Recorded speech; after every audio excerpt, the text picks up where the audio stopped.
I tell you, it's a tough game. Everton are going in there with the tails up, but Liverpool's record at Anfield is sensational against them. Absolutely, yeah. You got to fancy Liverpool being at home, but look, Everton, as I said before, form goes out the window a little bit in any sort of derby, and they just got to set their stall out, be hard to beat. And then you might nick one. And that's how Everton got to face the game. Well, Liverpool, what is it, just 1 point from the last 2 games? John is now for more on this as 2010 World Cup finalist and former Liverpool winger Ryan Babel. Ryan, a very good morning. Morning, Ryan. Good morning, guys. Ryan, it's a quick turnaround for Liverpool. Early kick-off again for Everton as well. Jurgen, he must get 3 points here. They'll be looking at other fixtures as well. They don't want to be falling too far behind the likes of Spurs, Arsenal and City, of course. Yes. I think, the mission for Liverpool is clear this year. They had a poor season last year. I think they want to make things right. They cannot afford to drop unnecessary points. And, regardless of the derby, I think they want to go for 3 points. Yeah, and Sean Dyche there, we heard him say he wants a proper derby. In other words, he wants blood and steel. He wants a real ding-dong battle. Yeah, I think you can expect that in the derby. I was fortunate to be part of the derby when I played in Liverpool.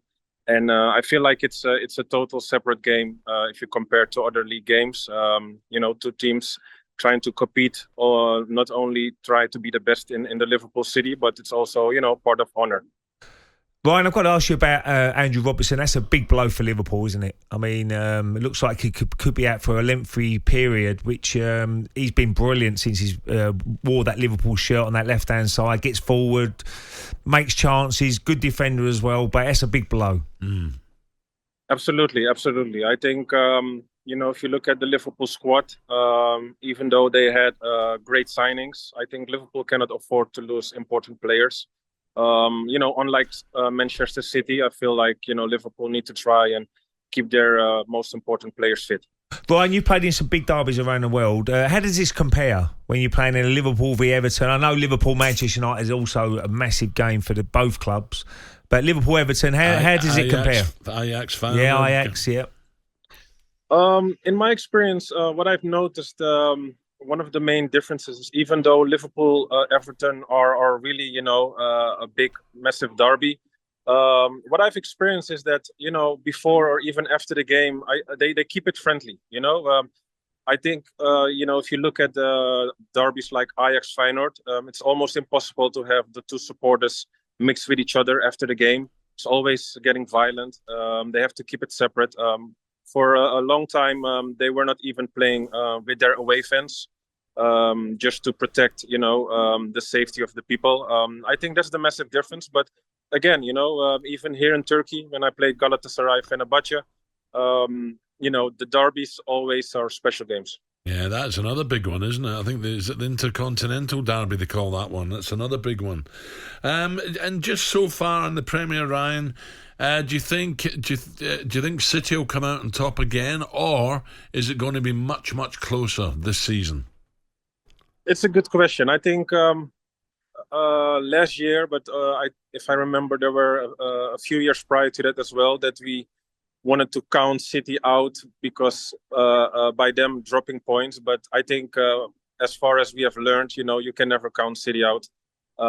They might have maybe a slow start, but at the end of the day, I feel like City is always going to compete until the last day. So it will be, again, an interesting season to see who's going to compete with City.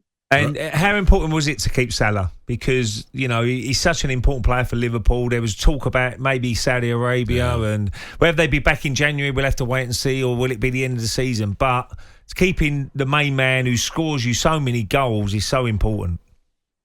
Absolutely. They had a front three with Mane and Firmino. To keep Salah, I think, is important.